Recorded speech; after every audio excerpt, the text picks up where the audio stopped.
All right, friends, we're going to take a moment and talk about examining your soul. And I know what you're thinking. What in the world does examining my soul have to do with creating a culture of evangelism? Well, if we're not healthy, we're going to have a hard time leading healthy ministries. I really believe this. Healthy leaders are more apt to lead healthy ministries. You know, when you're flying, at the beginning, before they take off, they always do the same safety instructions, right? And one of the safety instructions they talk about is an oxygen mask, that if cabin pressure decreases, then oxygen masks are going to drop. And then they always say this, if you have children traveling with you, make sure you put your oxygen mask on first before you put the oxygen mask on your child. Now that goes against everything that feels natural for us as a parent. But why do they say that? Because you have to take care of yourself before you can take care of someone else. You can't take care of your child if you're passed out, right? It's kind of the same thing in ministry. We're going to have a hard time leading and ministering to others if we're spiritually passed out in our own life. So we're going to talk about soul, and we're going to use an acronym, S-O-U-L. S stands for salvation. I love 2 Corinthians chapter 5, verses 17 and 18. The Apostle Paul says this, "Therefore, if anyone is in Christ, he is a new creation. The old has passed away, and see, the new has come." I love that. And then verse 18 says this, "Everything is from God, who has reconciled us to himself through Christ and has given us the ministry of reconciliation." Now, those verses are very intentional. Paul talks about salvation, us being a new creation in Christ, and then he talks about we've been given a ministry of reconciliation. We need to be reminded of this often as leaders. Before the Lord ever gave you a title or position or put your name on a business card or a website, on the office door, whatever, before the Lord gave you any of that, he just called you to follow his son, Jesus. That we'll always be at our best when we realize that salvation is a work of God in our life and we can't give away someone we don't have ourselves. So how often are you reminded of the gospel work in your own life? Listen, friends, we never mature past the gospel. We just mature in the gospel. Salvation is a beautiful gift from God. Your identity is in Christ. Your identity is not in ministry results. When's the last time you stopped to thank God for saving you? Maybe right now you need to push pause on this video and take a moment to thank God for saving you. So S is for salvation. O is for overflow.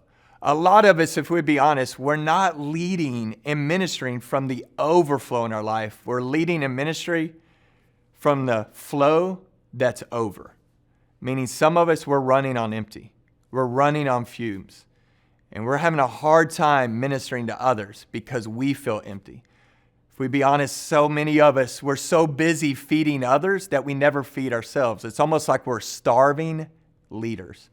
I love Psalm 23, where King David reminds us about the overflow. In Psalm 23, verse 5, he says this, "You prepare a table before me in the presence of my enemies. You anoint my head with oil. My cup overflows." We're always going to be at our best when we're leading, serving, teaching, discipling, equipping others out of the overflow of our own worship of King Jesus. Let me ask you a question that very few people ask ministry leaders. But what does your spiritual disciplines look like? Are you taking time to spend time in the Word every day? Or has the Bible just become a tool for you to write sermons and messages with? Are you praying? Prayer is the fuel for every aspect of our ministry. Sitting in the presence of the Lord, resting, fasting, Sabbathing. What does that look like for you? A.C. Dixon said it like this, "When we depend upon organizations, we get what organizations can do. When we depend upon education, we get what education can do. When we depend upon man, we get what man can do. But when we depend upon prayer, we get what God can do." When's the last time you've just taken time to sit at the feet of Jesus? My prayer is you would say, today, this morning, last night. We must lead from the overflow in our life and not the flow that's over. U stands for unmasking. You know, we are experts sometimes in ministry at wearing masks. We love to wear the mask of success or the mask of busyness or the mask of performance, and we need to unmask. We know young people, they love authenticity and they love transparency. And we need to be authentic. We need to be transparent in our own life. And when we're unmasking, we need to do two things. First of all, we need to speak up. Speak up to the Lord. He knows what we're struggling with, so just be honest with him. You can't out-fake the Lord. You can't wear a mask. He can see right behind the mask. So we must speak up. Secondly, we must speak out. Who are some trusted friends in your life that you can be completely honest with? Colossians 3 said we should carry one another's burdens. And a lot of times people don't know our burdens because we won't share them with others. Who are some trusted friends in your life that you can be completely honest with? If you go, Shane, I don't have any friends like that, start praying for God to provide friends in your life like that. If you do have those friends, take a moment and thank God, and then take another moment and thank them. We need to unmask and be honest with ourselves. And then finally, L. L stands for longevity. I love Philippians chapter 1, verse 6. Philippians chapter 1, verse 6 says this, and I am sure of this, that he who began a good work in you will bring it to completion at the day of Jesus Christ. We need to know this. A calling to ministry leadership is not just a calling to start, it's a calling to finish well.